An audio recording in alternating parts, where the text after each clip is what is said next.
Boa noite, irmãos e irmãs. Mesmo passando assim muito tempo, né, sem estar lendo o Evangelho aqui, né, mas na minha casa sempre tenho que ter um tempinho para ler. Por quê, gente? Porque nos sustenta nesses momentos tão difíceis que a gente passa, nessa vida tão conturbada que a gente vive, nesse mundo tão desigual que a gente é obrigado a ver. O que nos mantém e que nos dá um pouco de esperança é a fé. Seja ela qual for a sua. Você tem que ter uma fonte de energia ali na hora que as suas energias não estão mais funcionando, vamos dizer assim. E eu me recorro sempre ao Espiritismo para que eu possa acreditar em alguma coisa. Para que eu possa ter esperança em alguma coisa. E isso a gente tem que ter em todos têm que ter uma fonte de energia, né? Para quem não acredita em Deus ou em nada de religião, ele procura outros métodos, né? Porque a gente não pode julgar uma pessoa que não tem uma religião como uma pessoa má. Às vezes ela faz muito mais do que aquelas que vivem dentro de igreja, sejam elas qual for. A gente julgar também a pessoa é complicadíssimo isso, né? Eu conheço várias pessoas que não acreditam nada e que fazem muito mais do que aquelas que dizem que acreditam, inclusive eu, que a pessoa faz muito mais do que eu. Mas vamos iniciar pedindo a Jesus, né?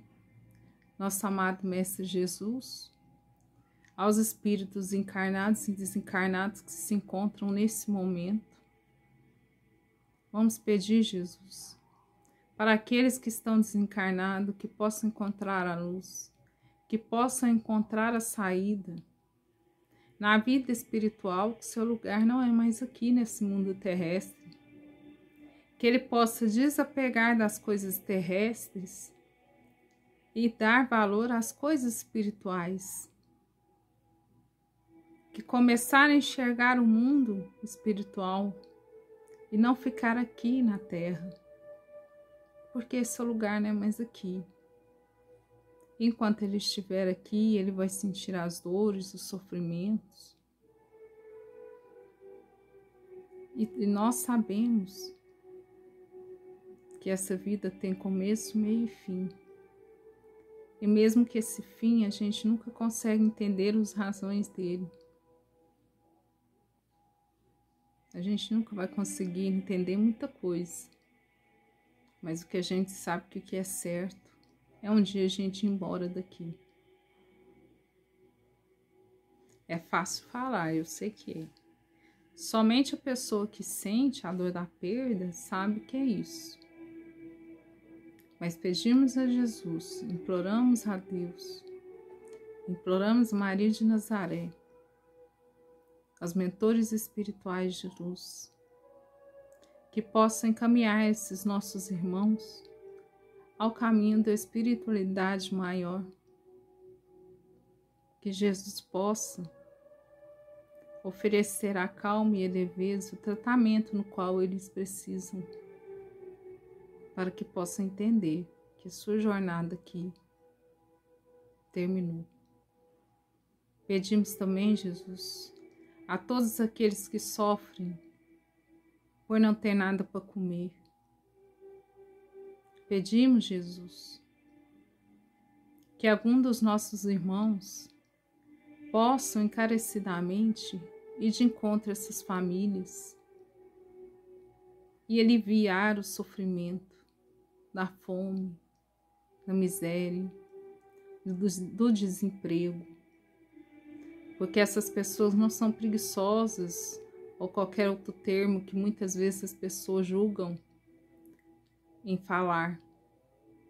É porque não tem mesmo. É porque não tem aonde ter emprego, não tem aonde ser socorrido. Que a gente está vendo um retrocesso muito grande em todos os sentidos. Como ser humano, como tudo. Pedimos a Jesus a sua misericórdia sobre nós. E eu vou ler um pedacinho do Evangelho segundo o Espiritismo, na página 97. A paciência. A dor é uma bênção que Deus envia aos seus eleitos. Não vos aflitais, pois quanto sofrestes, mais bem dizei ao contrário. O Deus Todo-Poderoso que vos marcou pela dor neste mundo para a glória no céu. Sede pacientes. A paciência é também uma caridade e deveis praticar a lei da caridade ensinada pelo Cristo, enviado de Deus.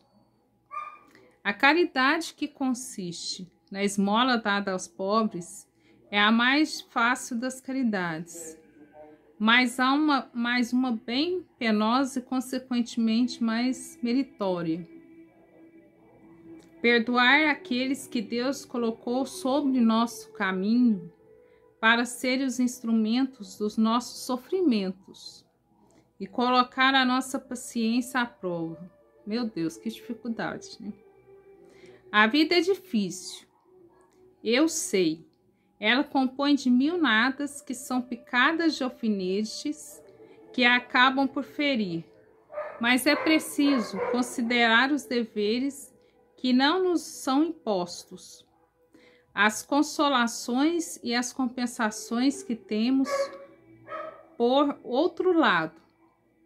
E então veremos que as bênçãos são mais numerosas do que as dores. O fardo parece menos pesado quando se olha para o alto, de quanto se curva a fronte para o chão. Coragem, amigos. O Cristo é nosso modelo. Ele sofreu mais que qualquer de nós e não tinha nada a se censurar, enquanto que vos tendes fosse passado a espiar e fortalecer para o futuro. Sede, pois, paciente, sede cristãos. Essa palavra encerra tudo.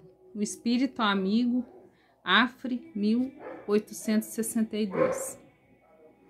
Veja o que Cristo nos propõe. Termos paciência com aquele que nos provoca a dor. Gente, é uma tarefa praticamente impossível, vamos assim dizer. Porque veja só, a gente já não está tendo paciência com muita coisa. Ainda você ter paciência com aquele que lhe provoca a dor, né? Isso é coisa de almas elevadas, de espíritos elevados. Porque é complicadíssimo, né? A gente ter paciência com a pessoa que está te provocando a falta de paciência, né? Ao contrário, a gente quer que ela some das nossas vistas, né? Porque senão você faz até uma besteira, assim, né? Por enquanto não quer ver a cara dessa pessoa, né? E Jesus pede a gente justamente ao contrário, né? Que a gente tem paciência com aqueles que nos faltam paciência. É uma coisa a se pensar, né? É fácil, gente? Não. O que é fácil nessa vida? Absolutamente nada, né? Principalmente se for uma coisa boa. Igual toda vez, né, que eu vou tentar ler o Evangelho, nesse tempo acontecia alguma coisa, ou eu não tava, né, de paciência, justamente isso que eu tava lendo aí. Aí eu sempre deixava amanhã. Mas a gente tem que ter aquele compromisso, né, que seja uma vez por semana. Porque quando eu gravo aqui, eu não tô dando lição de moral para ninguém, eu tô lendo para mim também, para minha evolução espiritual, porque a gente tem que evoluir em alguma coisa, né? Não sei se a gente vai chegar nessa evolução igual o Evangelho está pedindo, né? De você amar aquela pessoa que lhe provoca a falta de paciência. A gente não sabe se chega nesse nível, né? Esse nível elevadíssimo de evolução espiritual. Mas se quem sabe alguma coisinha lá ou cá a gente consegue evoluir, né? É tentando, e é sofrendo, e é caindo e levantando que se aprende, né? Aí eu vou ler um livro que eu gosto muito, até das meninas que fazem evangelho na terça. A moça sempre lê esse livro aqui, né? Da Joana de Ângeles, o Espírito Joana de Ângeles, e escrito pelo Divaldo Franco, Vida Feliz. Eu acho ele fantástico esse livrinho. Vou ler uma mensagem rapidinho aqui, ó. Reserva algum período do seu tempo ao serviço, sem remuneração, ao serviço sem remuneração. A caridade fraternal, a ação em favor da comunidade. A hora avisa é sempre espaço mental perigoso. A hora vazia é sempre espaço mental perigoso. Oferece a teu próximo alguma sociedade ou agremiação que se dedique à benevolência e construção de vidas. Pequenas ajudas produzem os milagres das grandes realizações. Jamais te escutes a este mister de ajuda desinteressada e não retribuída. Há muita aflição esperando socorro e compreensão. Justamente, né, naquilo que eu li, que eu falei no começo, né? De quantas pessoas carentes estão não tendo o que comer, com os filhos pequenos que não têm um leite para dar para eles. Aí muitos vão dizer, o problema deles se eles tiveram filhos e não dá conta de criar. A pessoa fala isso porque ela está numa zona confortável e acha que não tem nada a ver com isso e pronto, e acabou. E justamente nesse período que a gente está vendo tantas pessoas desencarnando, que se dedicavam 24 horas ao trabalho remunerado, a fazer a hora extra, a dobrar de noite em serviço, para ganhar dinheiro, para fazer a casa, para pagar a faculdade, não sei de quem, não sei de quem. E do nada, do dia para a noite, essa pessoa não existe mais. Então, quer dizer, ela não teve nem tempo de gastar aquilo que ela ganhou. Certamente ficará, né, para aqueles familiares, ou sei lá para quem, aqueles dias que ela se dedicou única e exclusivamente em juntar dinheiro, em juntar coisas materiais. É muito perigoso isso, né? É igual você pegar uma coisa e dizer onde eu uso, onde eu faço, porque você não sabe o dia de amanhã. Nenhum de nós sabemos o que pode acontecer amanhã, ou daqui a um minuto, ou daqui a um segundo. Isso é muito perigoso, essa ganância, essa vontade de ter tudo. Ah, mas um dia, quando eu estiver mais velha, mas você nem sabe se você vai viver até quando você estiver mais velho. Coisa para se pensarem, principalmente com essa doença que está aí. Mais uma vez, as pessoas têm que aprender. Não existe ninguém melhor do que ninguém. Essas doenças não escolhe classe, né?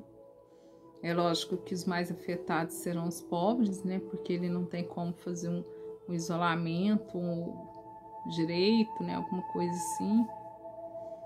Ou ele mesmo tem que resolver as coisas porque não tem ninguém para resolver para ele. Até pela alimentação fraca, né? Que tem.